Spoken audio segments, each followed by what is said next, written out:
Obviously, there is a strain of this coronavirus, because there are many coronaviruses, which appears to be different. If you look in terms of the danger is to a certain section of society. Mainstream doctors, I watched an interview with one in America only 2 or 3 days ago, and they're saying, well, just to put into context, 80% of people that are diagnosed with coronavirus have, and this is his quote, very mild symptoms. The ones that are in danger, and by the way, in danger from any virus, including the classic flu, are those that have compromised immune systems.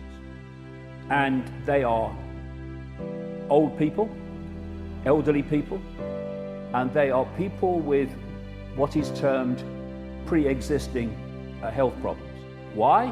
The pre-existing health problems are putting so much pressure on the immune system, it's already weak when it's hit with this. This is why someone like that will have potentially a serious situation, and someone with an immune system in working order of any level will just swat it away.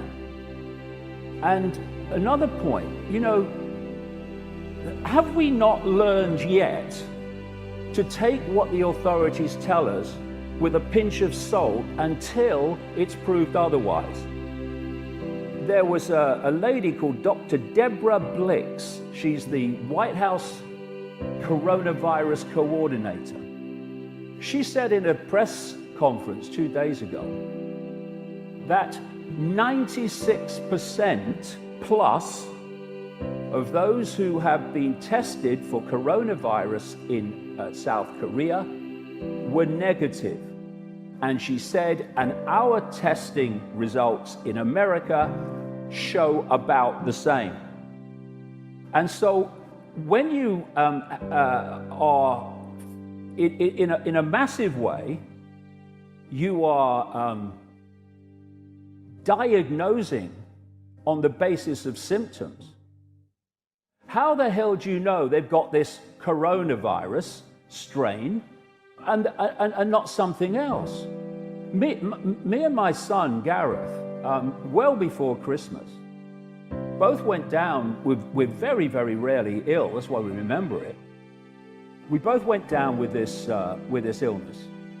And now, as I read the symptoms of this coronavirus strain, we had word for word, point by point, every single symptom.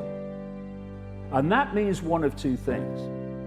It means either this coronavirus strain was going around in Britain then, before it had even emerged out of China, or far more likely, we got something else with exactly the same symptoms. So I would hold back on believing the figures. I question any figures coming out of mainstream authority.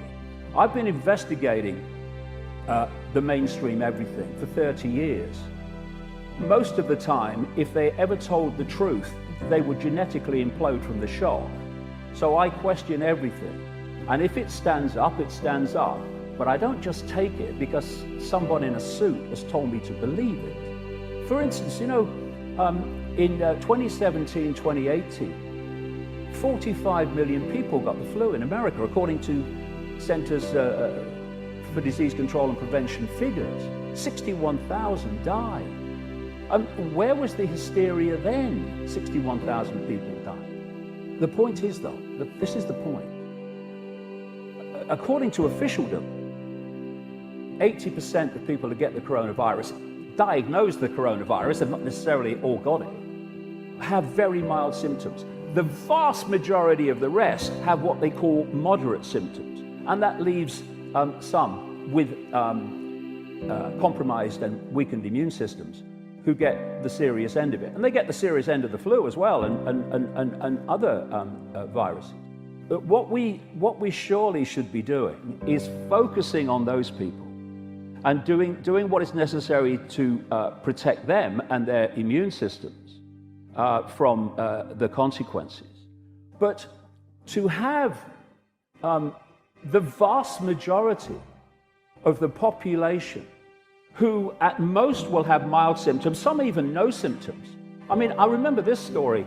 One of the first Scottish people to get the virus was interviewed on a BBC local radio station. And he said, well, I had a bit of a mild fever. Well, what's that? That's the immune system using heat to kill the predator. Just perfectly immune system response. So anyway, he says, and so I got checked out. They said I got coronavirus. And they said, you've got to go to hospital. He said, but I felt all right. I had a few aches and stuff, but I feel all right. He says, so I'll go to hospital. He said, but by the time I get to hospital, he says the symptoms are gone. And he's gone down as a statistic, coronavirus in the numbers. So when you've got people who are getting that even if they do get it on a vast scale in terms of percentage who have that response, you get an even greater number who don't get it. And for that, you destroy the world economic system. Now, let's go back to how I started.